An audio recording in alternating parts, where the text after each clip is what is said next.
but without further ado, I want to get the panel started. Introducing our moderator, Scott Estill, who's an alum of Gettysburg College, as are all our speakers.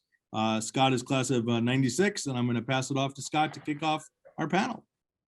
Great. Well, it's nice to be here with you all. And I think the greater goal here is trying to, well, sadly, in my case, it's I feel like in a while, obviously, but we're trying to be thoughtful about we were in your sort of seat proverbially not too long ago, and how do we help you guys figure out what you want to do and then figure out the right steps to put yourself in a position to, on the one hand, decide maybe what you don't want to do, which is equally as important as to what you do want to do. And so I thought what we could do is I could give a quick, we've got our panel members here. We'll give a quick 30-second overview for each of them. So at least, I know you have the bios, but at least you can have their quick version of themselves. We'll keep that super brief.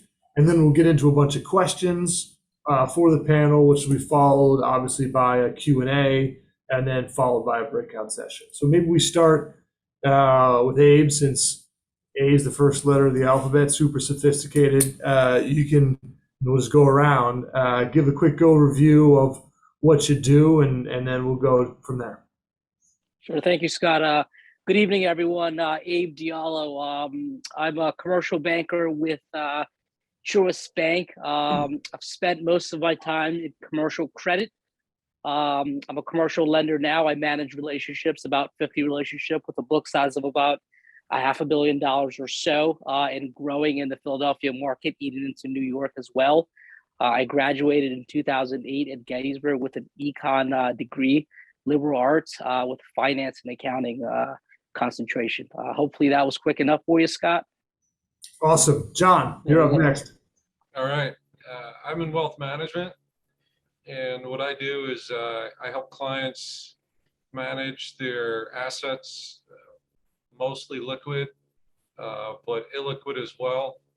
I also help them, support them in planning and analysis, and really get them to help them get to meet their goals.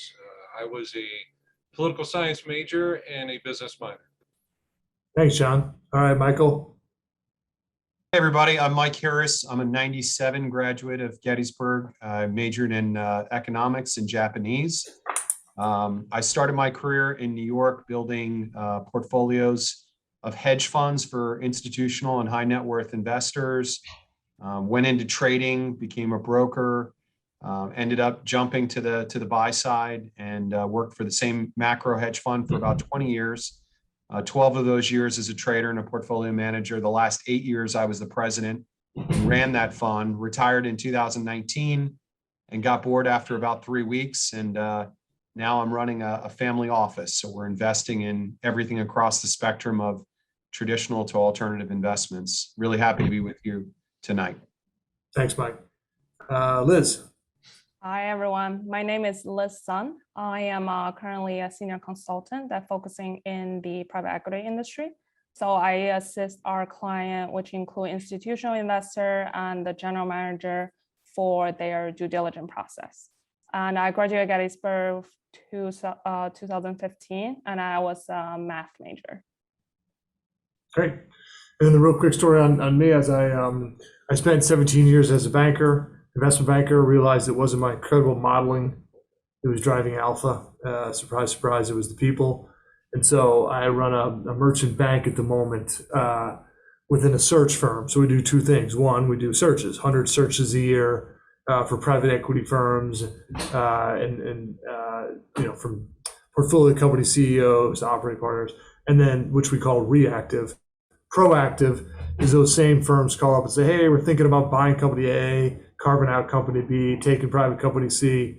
We say, great, let's figure out who runs the asset, who used to, biggest competitor, suppliers, and then go to those executives and say, hey, you want to keep your job that you got, co-invest with private equity, get equity assets, join boards in an asset that you're no longer conflicted with. Of course you do.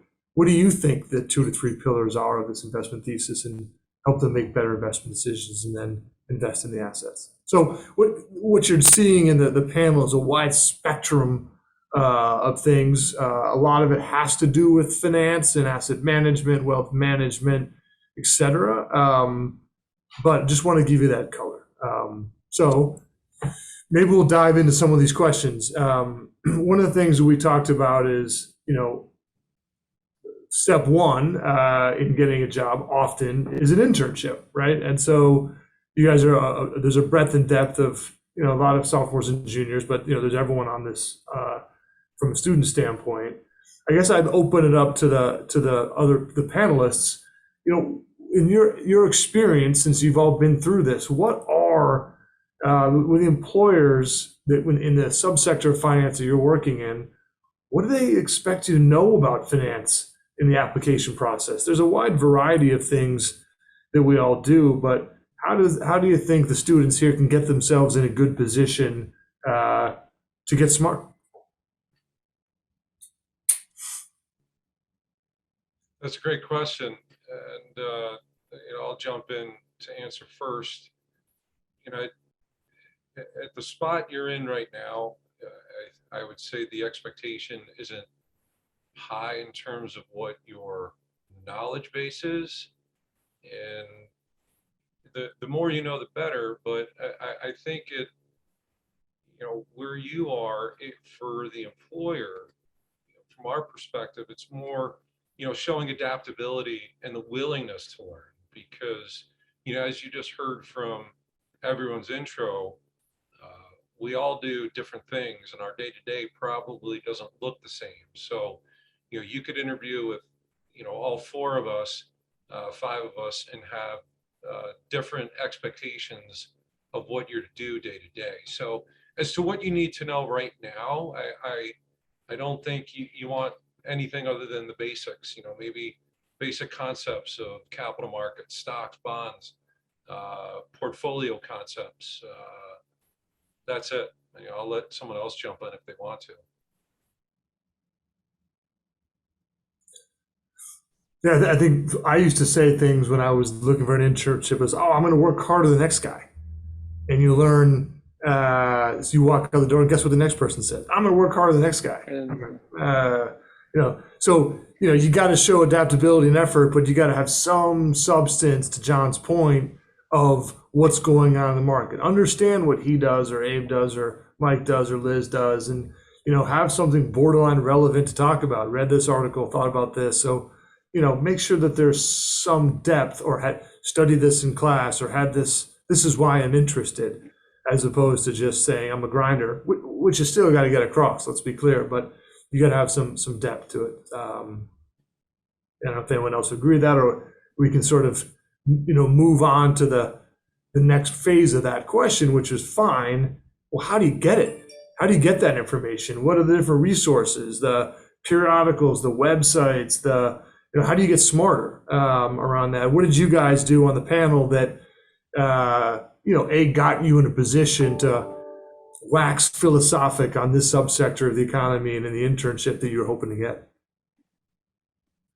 Hey, Scott, go ahead. Sorry. No, So I'll take this one, Scott. So for me, I've always been a finance nerd. I started reading the Wall Street Journal, New York Times, when I was 16. And I remember when I interviewed with an investment bank, again, I didn't go that route. I decided to go the commercial banking route. We had conversations at the time. There was, I think there was a merger between BJ Services, and I forget the other name of the company or whatnot. But, I ran my own DCF model at the time, and I was able to actually talk about that. And he literally said to me, "You are hired, just go through the process. The only way we'll not offer you anything here is if you throw up there in the final interview or whatnot." So just be aware, understand finance, and just really at the end of the day, just read. If you say you love finance, read about finance and have that conversation that tailors around finance, right? Don't pretend. Again, this is just something I would, advise a lot of the younger folks that I see. So, Abe, before I go into Liz, just sort of DCF, discounted cash flow, like how did you know to do that in the first place? So I worked for Green Hill at 16. I would work for them in the summers as well as after school. So I used to tag along with all the graduates from Penn, and they taught me how to literally run all these LBO and DCF models. So by the time I was done with college, I already had a working knowledge of how to read financial statements and use Excel to put models together. So again, I had a little bit of a head start, but again, it's a skill set in which you constantly have to continue to develop over time. If I remember correctly, Gettysburg offered classes. I think I took Drew Murphy's class that actually taught me like all the modeling, all the Excel. Yeah, I just want to add too, Abe brings up a great point, which is that reading is such an important element. One of my favorite interview questions over the years was always, you always heard, to Scott's point, I'd say, why do you want to work in finance? And people would tell me that they love it, they're passionate about it, it's their dream. And then my next question would be, well, tell me about a book that you've read recently about finance and what you learned from it. And I can't tell you how many people over the years would kind of say, well, I'm in school, so I'm reading a lot of textbooks and I don't really have time to read, outside books on finance. And then I'd say, well, then you're not really, in my mind, that passionate about it, because I couldn't, books like Liar's Poker by Michael Lewis, which was popular in the 80s and 90s, I couldn't put books like that down. And what I tell people is, even if you haven't read a ton of books, and I have a reading list that I can follow up with the group and send to over 100 books, both fun reads and textbooks. Just pick one book, read it, because if you get that question, you're going to come out a lot better in an interview if you can actually talk about, a book about some core concept in finance and what you learned from it. And Michael, that's a great point. Before we move on to Scott, take a look here. I mean, I just pulled this out of my deck here. I constantly have to go back and keep refreshing, right? Because again, I'm in sales sometimes. I've moved away from some of the number crunching. I'm more on the higher level where I kind of just look and oversee, make sure it's okay. But this sort of keeps me grounded. And sometimes I just read it at night just to make sure it's all fresh. So. Yeah, if I could just add to that, I'd support everything that everyone said, but I want to impress upon you all that there's a lot of different stuff out there to read. The current stuff, the periodicals, those are critical as well, because we live in a fast-paced world in our industry, and you want to stay on top of things. But what I'm also trying to explain is that different outlets are going to be palatable to different people. I remember back in '94, I tried to read The Economist, and it was like reading a different language. So, if you get to that point, put it down and pick up Forbes. If the journal isn't for you, go to another source. There's enough out there that you're going to find something that, could be your entry to really, cracking the egg in terms of what you're going to learn about. And I hope that makes sense.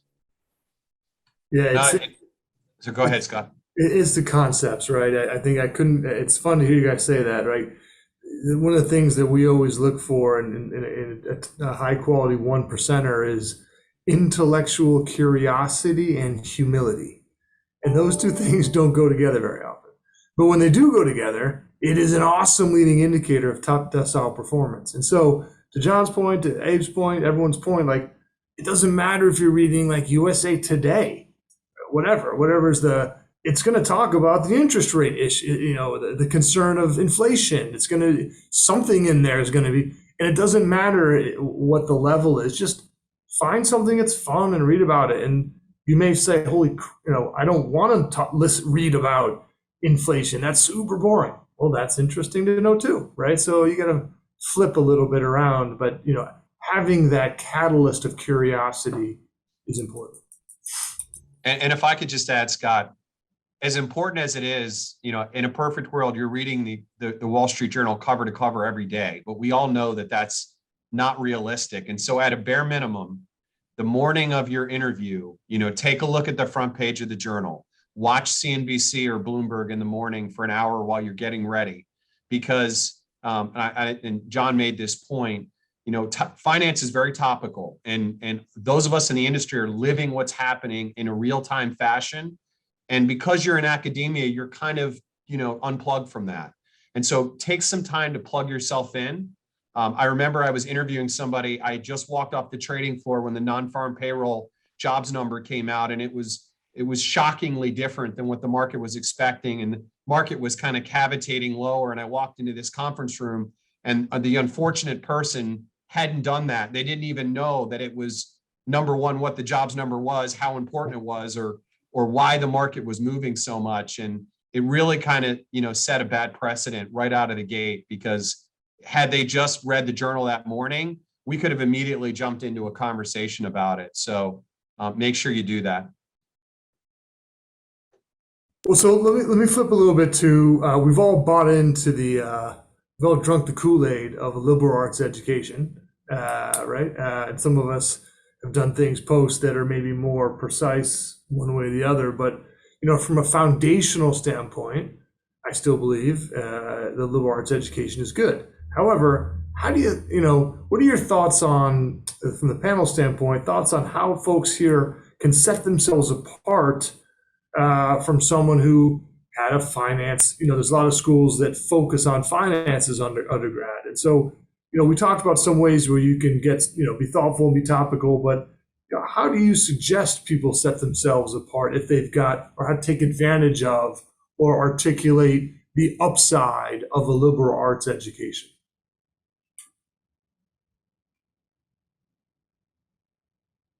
Well, to break the silence, I'll jump in again. In my experience, and you all might be pleased to hear this, I really haven't found, a difference in quality in terms of any applicant or colleague from liberal arts versus something more focused, an undergraduate business degree. If you're at Gettysburg College and your major is economics, I think you're toe to toe out of the gates with just about anyone. And I'd go back to our previous topic as to how you differentiate yourself. Yep. And I'll just jump on your comment there, John. I mean, for me, it was actually the liberal arts components to my education that I think helped make me stand out. When I look at a stack of resumes now coming from those business schools, it's all finance related, and that's great. But they all start to look the same. And as I mentioned in my intro, I was fortunate that I had a mentor that talked to me about finance becoming, back in the 80s and 90s, more of a global business. And so taking a foreign language in addition to econ made sense. And they had just rolled out a Japanese program. I ended up taking so much of it that I was able to make it my second major. That in concert with studying abroad in Japan.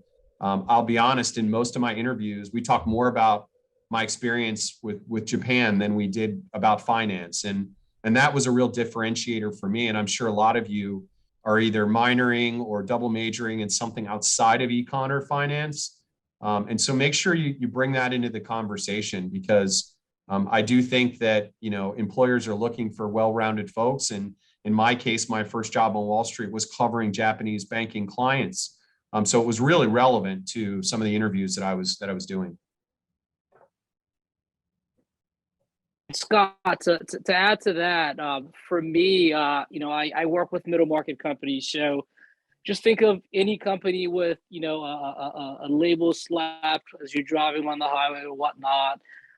They're growing from, let's just say, 10 million to $500 million or whatnot. I've found it very helpful that I have that, liberal arts education, right? For example, I remember 5 years ago, I went in and had the opportunity to finance a little over $30 million in working capital along with term debt for a company. And they manufactured the little bumper stoppers on doors or I would say a desk or whatnot. And there's a mention of polyurethane. Right? I remember taking a chemistry class, so I could actually have a quick conversation about polyurethane, right? And that was helpful to help me win that relationship, because the next banker in my segment within another bank that came in to pitch them just couldn't have that conversation. So it seemed like I had the expertise. Again, I knew enough to be dangerous, right? I wasn't a chemist or scientist or whatnot, but I knew enough. And I really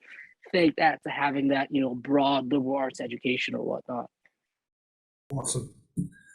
Well, how do we think about, sort of inclusion, diversity across the landscape, right? Because one of the things that, it's, as a guy who doesn't look very diverse, sadly, I recently wrote an article where I can prove mathematically that diversity drives better returns, because you have and we can talk about that, but so it's nice that you can do that, as opposed to it's just interesting. No, it's actually from a finance perspective, if you can prove that you're making better returns by diversity, whatever that means, diversity of experience, diversity of male, female, ethnic, sexual orientation, whatever it is, how do we think about, from the panelists, are there organizations that you're working on celebrating that? How does someone, if they're on this group that has some sort of diversity in their background,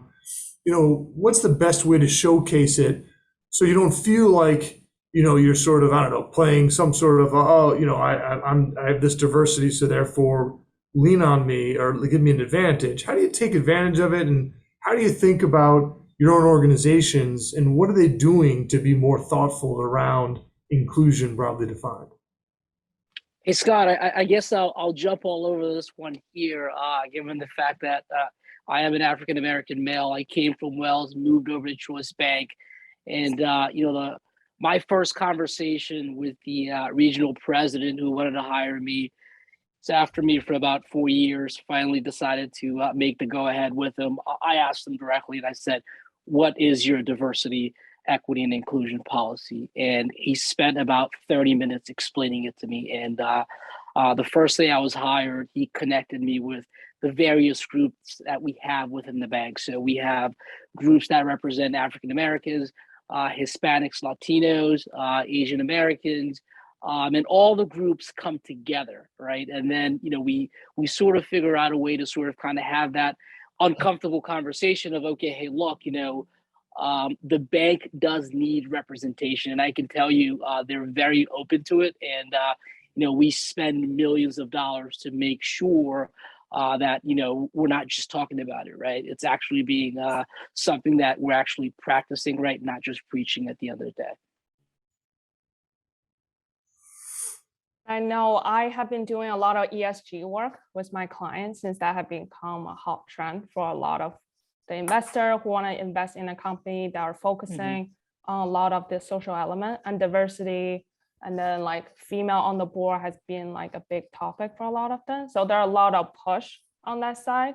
And also I'm in the private equity industry. I can see that industry has been changed in the recent year, like my firm, who have been dedicated so much effort to hiring people with more diverse backgrounds, since you have a different way of thinking, since you might think from like a global aspect of things, which the firm are really looking for, and also to add additional value to the team. Yeah, there's important parts of that, right? There's the side that if you feel like there's something that's in your background or about you that's diverse, how to celebrate it.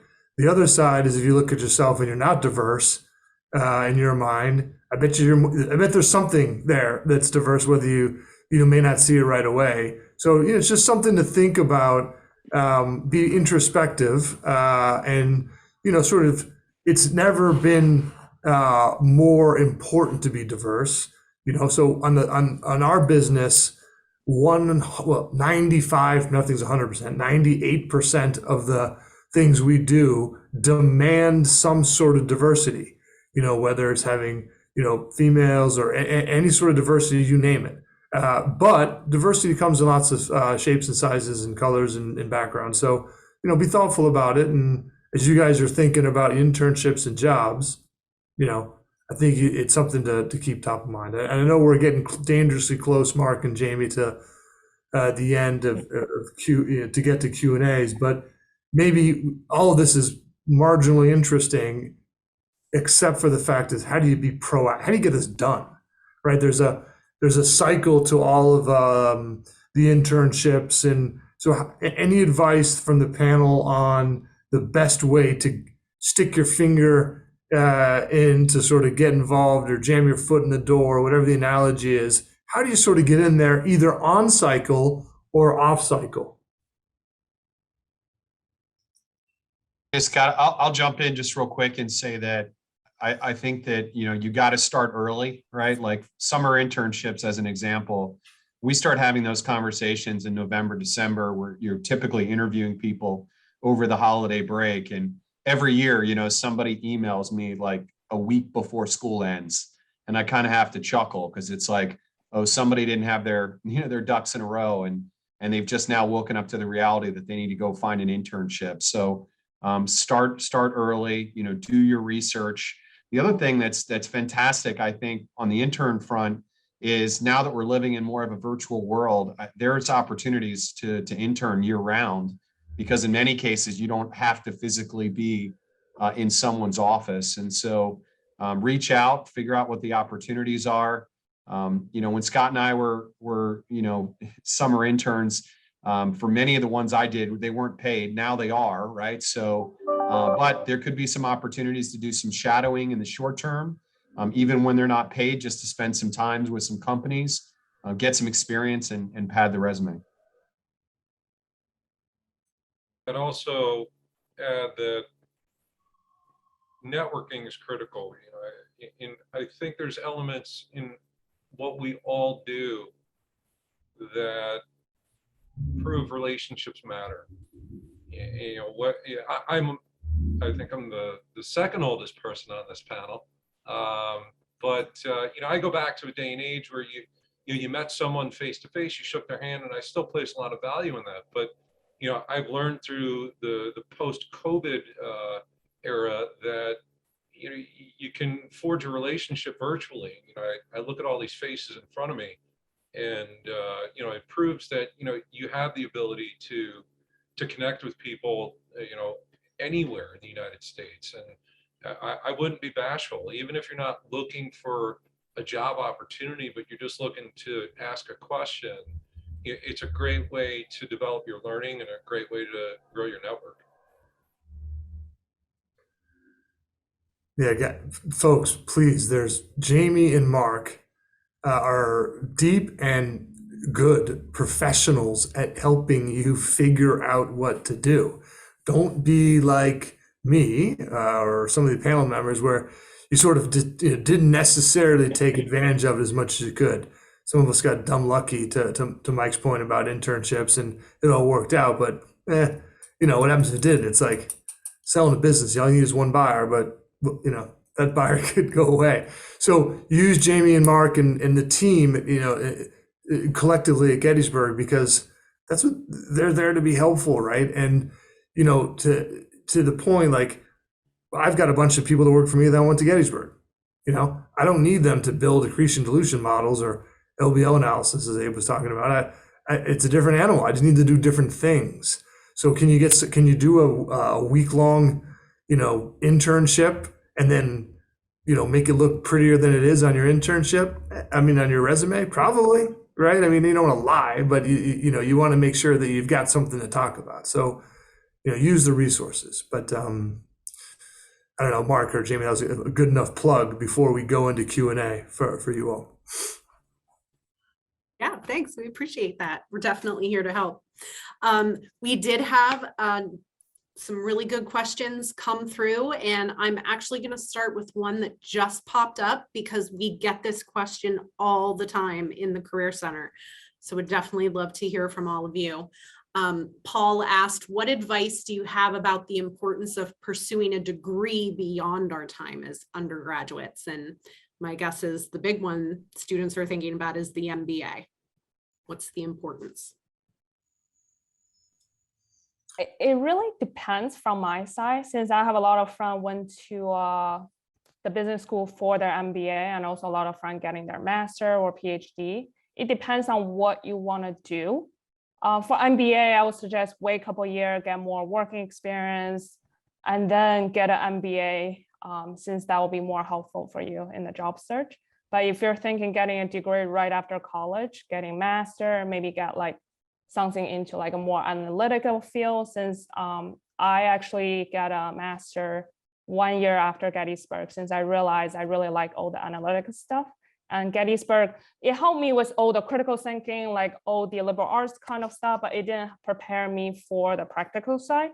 So that's why I got my master in applied statistics, which actually helped me get a job after that. So it really depends on what you want to do. Yeah, all great points. I think that when we were coming out in the 90s, the MBA was kind of the only master's degree that a lot of finance people were going after. And now, you know, it's amazing. As I said, I ran a quantitative hedge fund. We had a lot of people with their master's degree in data science, which has become a huge field, masters in statistics, a lot of masters in various disciplines of computer science. Coding is a huge and growing area of the finance world. So bringing kind of finance and computer science together. And then the other thing to think about is, you know, a lot of people don't have the time or the money to do an MBA or a master's degree. The CFA program has been growing over the years. It's becoming harder to get the designation because of the number of people around the world that are trying to go after it. But if you put the work into it, it can be a much cheaper way to get what we consider to be in the industry. I put a CFA right there with an MBA. And in many cases, it's probably easier to get an MBA than it is to get your CFA, given the pass rate these days. So another thing to think about. And Scott, I'll add to that as well. In my field, you know, I really personally want to get my MBA 3 years after, you know, spending, you know, my time in that analyst role. Unfortunately, I got promoted very quickly, and I was just being given responsibilities very fast. And it was either stop everything, get an MBA, come back, or have to reapply again and go through the whole process again, or just stick around and go out and get the executive MBA. So at this point, it's in my mindset, but again, it's pull and tug, because, you know, I've attended a few Penn classes, and, you know, if we talk about deals, acquiring, financing, which a lot of the MBA classes focus on some of the top schools, I've been there, I've done them, so most likely I can speak to it. So again, it all depends on where you are in your career, but I will say that the MBA is very important. It does help if you can get it. Figure out a way to squeeze it in. I just haven't been able to squeeze it in, given the fact that, you know, it's promotion after promotion, and, you know, I'm in the client acquisition business as well. So. Great, thank you. That was really helpful. Jackson asked a great question. How do you anticipate automation will impact the finance industry over the next, he said several decades, but I would even say over the next several years, just as fast as everything's moving. Could having skills in that area benefit people who are entering the field now? All right, so assignment for you guys. Speaking of books, right? So I'm in a book club because I'm the biggest nerd as the next guy, with a bunch of PE folks, and we meet once a week. And one of the books we read at the end of last year was called AI 2041. And it's interesting. It's written by a venture capitalist and a science fiction writer. And so it's 10 short stories around it was written at the end of last year. In 20 years, what are various parts of the world, a lot of it is finance, what will it look like? Right? And so talk about an interesting book. If technology is your bent or you're thinking about that, I ended up giving it to all my clients at the end of the year as like a end of the year gift or whatever. Feedback was awesome because it's just, it's easy to sort of digest. It's 10 short stories, you know, man, I don't know how to pick 200, 300 page book, but so, you know, things like that will help you learn from smarter people who think about technology, because the only thing you can say about technology is whether you like it or not, it's coming, and it's going to affect ways that none of us on this panel can ever think of. So it's sort of like the easiest statement in the world to make that technology is going to impact industry X, doesn't matter what it is. The question is, how do you think it would do that? And that's a super interesting conversation, and Mike's point about talking about the interviews and talking about Japan or whatnot, like you pick something in here and just start talking about it. Why do you think that's interesting? What's the technology impact? I like this business and finance. Here's what my concerns are. Here's where I think technology is going to take it. Here's why. So just something to think about. So that's that on that topic. Yeah, Jamie, I'm with you. I think that automation is already happening in our industry. If you look at wealth management, just as an example, smaller clients are being managed already by what we call robo-advisors, where it's an automated process to do portfolio allocation. And so what we're seeing is that larger institutional clients with bigger, more complex portfolios is where more of the human focus is. But for smaller clients, it's all about scale and managing as many of them as you possibly can. And I think that you're gonna see more and more automation and AI happening in our industry. It's already happening, and it's going to continue to happen going forward. I don't think we're going to live in a world without human beings in finance, but I just think that their roles are going to change. And that's why, if I could change one thing looking back, maybe instead of spending all that time studying Japanese, I would have studied coding, so that I could have been part of kind of that revolution in automation. And Mike, to add to that, sorry, go ahead, John. Yeah, no, the one thing I say to dovetail that, because what Michael said was spot on, and artificial intelligence it's being positioned to provide financial advice to individuals, but what I'm seeing, and I'm sure Michael would agree, is that there's this clash of forces that we have AI being developed at a rapid pace, but we also have data security preventing it from going further. And it's funny, with all the clients I work with, I'm questioned a lot about data security. Now, I'm sure everyone I'm talking to right now is fluent enough to know that your personal information out in cyberspace is not safe. So when you're placing your assets in custody at a certain institution overseen by a certain individual like myself, how do you know that's safe? And the simple question is, and it sounds kind of crazy to say this in 2022, but it's me. The phone has actually become, in what we do, the safeguard to all transactions, because we can't communicate by email, which so many people want to do to execute, whatever it is the client wants. You're going to suspect that there is, who's behind the AI that's providing the advice. So I just want to frame it that, there's opportunity that's endless in terms of, the AI coming into our space, but there's an equal opportunity in data security too.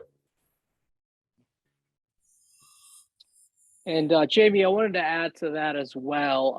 I can tell you all, I'm living in that world now. If you pick up the book and learn how to code, it's a little too late for me. I've tried it. I could not figure out the close end, open end brackets at all. Now, you guys can figure it out. You have the time. And, fintech has been eating our school lunch, specifically on the small lending side. They're able to lend very quickly. Decisions are made within 24 to 36 hours, while some of our small lenders on the business banking side, on the consumer side, are taking about, consumer, I would say 2 weeks. Business banking is taking about a month.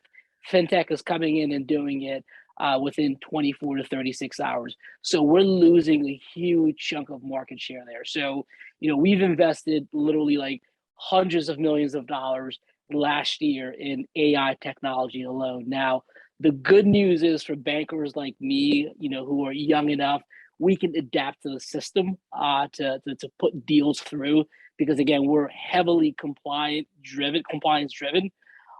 Some of the, I would say, I hate to say it, super seasoned bankers, they can't do anything. They're not mobile without an analyst or someone who can punch a deal through. And when I say punch a deal through very quickly is, you get a call from your client. I need you to increase my revolver, by $25 million in 2 weeks. We need to close in 2 weeks. A super seasoned banker, right? I'm saying the age of over 55 cannot get that done.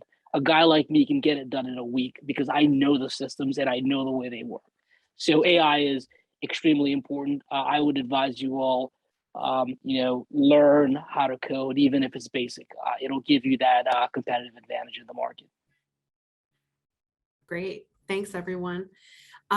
There were a couple more questions in the chat. At this point, I'm not sure we're going to get to them. So if your question did not get answered, please take them with you.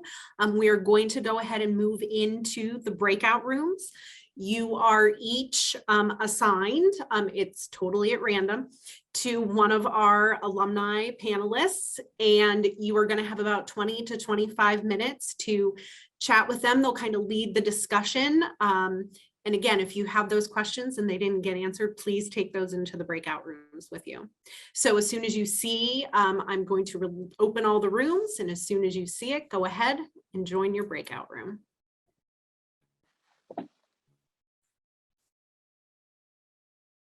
Recording.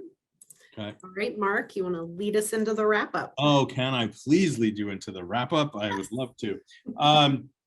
So the first thing we just want to do is thank everyone again, of course. Hopefully the breakout sessions were helpful, insightful, productive. And we were also looking to the panelists to offer up their best takeaway from their breakout, or their best gem of advice that they got during the breakout or during the panel that they wanted to kind of leave you with as a final note of advice. So if you want to go in whatever order you like. I know Scott has an audible he's going to call here in a minute, but whoever wants to go first can feel free to go first. Yeah, I can call my audible. I was saying I'm going to have someone on one of the things we talked about is what's some advice. So I thought someone on the breakout panel on my side could talk about it, as opposed to keep hearing my voice. So maybe we'll do it that way. Everyone does not have to, but Scott is doing that. Whatever you want. I think Charlie, you want to sort of wax here and give us, and maybe I'll add to it if we need to, but I'm sure it'll be more than sufficient. Yeah, I think the biggest, or at least my biggest takeaway from our conversation was sort of reflected back into the first half an hour when we discussed like finding your why, finding what exactly you are interested in, whatever that may be. There's definitely a diverse sort of range of things to pick from. So I think the main thing we discussed was finding that niche and being able to have conversations with Gettysburg alum or other people you may know, sort of picking their brains about why they chose that, what they do, and just getting a better feel of that niche. So. And to add to it just quick, I said I was in reflecting when I was, your guys' age, I was concerned about talking to someone who's more senior than me. I'm like, am I going to sound like an idiot? Am I going to have anything interesting to say? So if I'm talking about a private study that I'm doing, or a work with a professor, or, maybe you are, maybe you aren't doing it, but it gives you something to talk about. And then say, if they don't call you right back, it's because people get busy. It's not because they don't want to talk to you. So call them a second time and have a second dialogue and say, hey, listen, I left you a message about this sort of project I'm working on. I'm writing a dissertation on this, whatever it is. This has happened since my last message. Would love to grab 5 minutes. It's hard for someone to say no to 5 minutes. Love to grab 5 minutes every time and just sort of, both go to Gettysburg and get your thoughts. And so it's an easy way for you to sneak in and get your foot in the door. But the point is, one, say that, and two, don't worry if they don't respond. Hit them again. Hit them a third time. It's just people are busy. They'll find the time, so don't give up if you don't get them on the first try. Absolutely. Thank you for that, both of you, for your advice. Abe, how about yourself and your group? So I think I nailed this on the head here with the group. It's just be yourself. Be yourself at the end of the day. Know exactly where you, the individual, fit. Don't fake the funk, especially if you're in banking. As I told the group, we have rotational programs within the bank. Sometimes salaries vary. If you're in the right place, eventually you'll catch up in the long run as a banker. The worst thing you want is to be in a place where you're not truly a fit and you're unhappy and you get depressed. And, we all know that leads to issues. So be yourself, and, hitting it home in terms of what Scott said is be persistent. I get over 300 emails a day between my clients, attorneys, accountants, and it's not easy to, follow up at all times. So always follow up. Don't take it personal.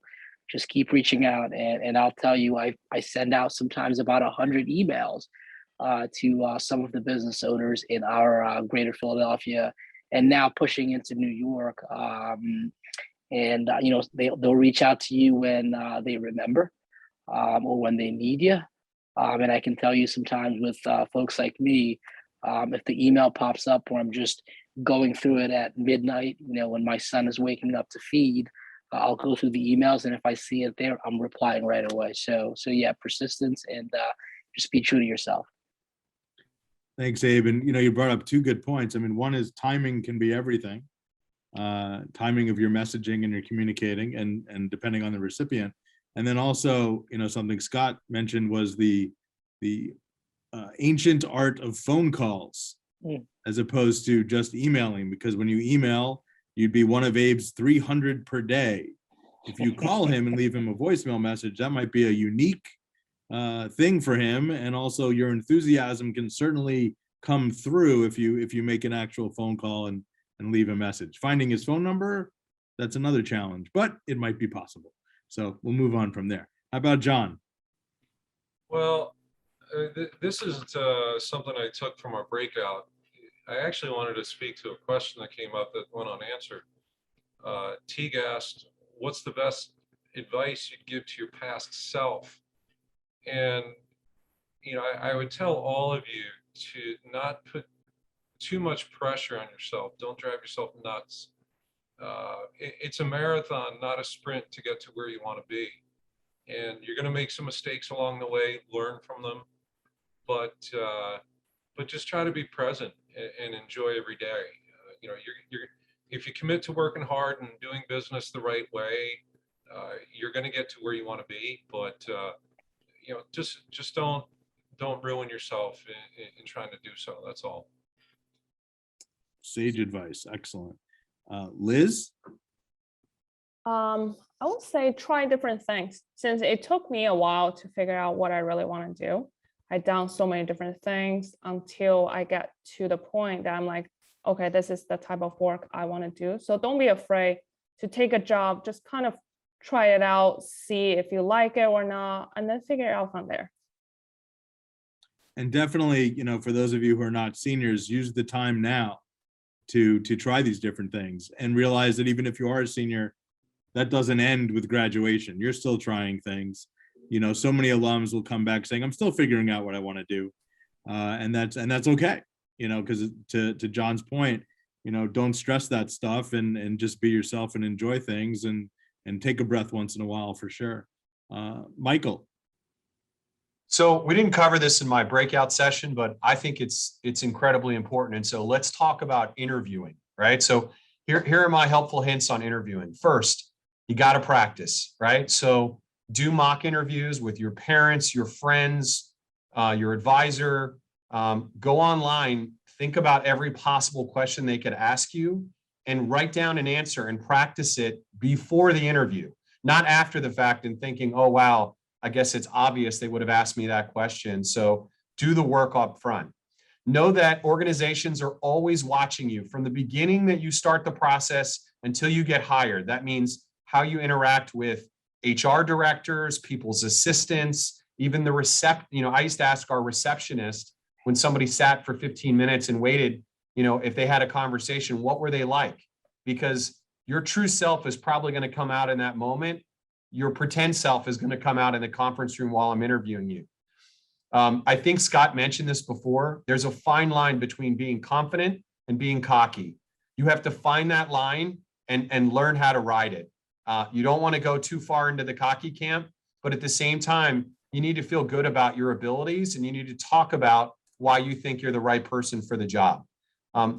You're incredibly lucky. There's so much research out there on the companies that you're interviewing with, the industries that you're going into, and even on LinkedIn, the people that you're going to meet with.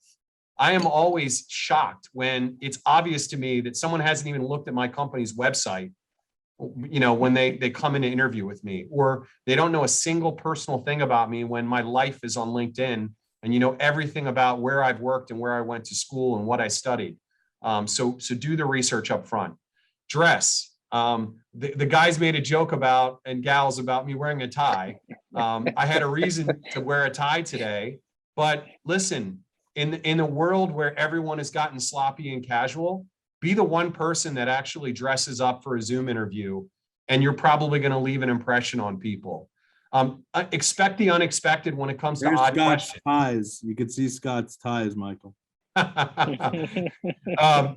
Expect unexpected questions. We at Morgan Stanley, we used to ask people crazy off the wall questions like, how many oranges are consumed in the United States in a given day? We do that because we want to see how you're going to respond. We're going to see whether you panic or whether or not you're going to think through it logically, whether you need a calculator or you need to Google it, or whether you can actually come up with an answer, because that tells us a lot about how you're going to react when that jobs number comes out and it's 300,000 less than what the market expected. And then finally, don't forget to follow up. And an email is good, but I'll be honest with you, and I think we just talked about the phone call. I get maybe one legitimate piece of actual snail mail a month. And if that's a handwritten thank you letter from somebody that interviewed with me, it's going to leave an impression. So that's an easy way just to differentiate yourself. So keep that in mind as well. Yeah, these are all great points about interviewing. Thanks, Michael. And what's interesting is all of his great points really did not rely on your knowledge of finance. There's so much you need to know just about interviewing that you may or may not yet know, and that Michael touched on, and we can help you with that. To Scott's point earlier, if you come in the office and meet with us, we can talk interviewing with you. We can help you, point you to resources for preparation, help you prepare, do mock interviews with you. We have a platform called Big Interview where you can practice on your own. It has thousands of questions by field. You can search for questions. You can then email your video interview that you've done to anyone you want. You could send it to us. You could send it to some of these panelists for input. There's many things you can do with that. So that's Big Interview. You can come in and ask us about that as well when you're back on campus. But we definitely help you with that. So Michael, I appreciate your bringing that up greatly.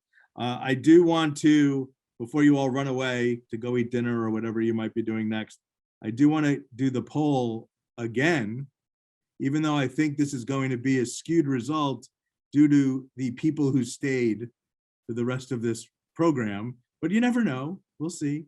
I'm just curious to see how you feel about things having experienced this program. So I'm launching the poll. Students, please take the time to respond if you'd be so kind.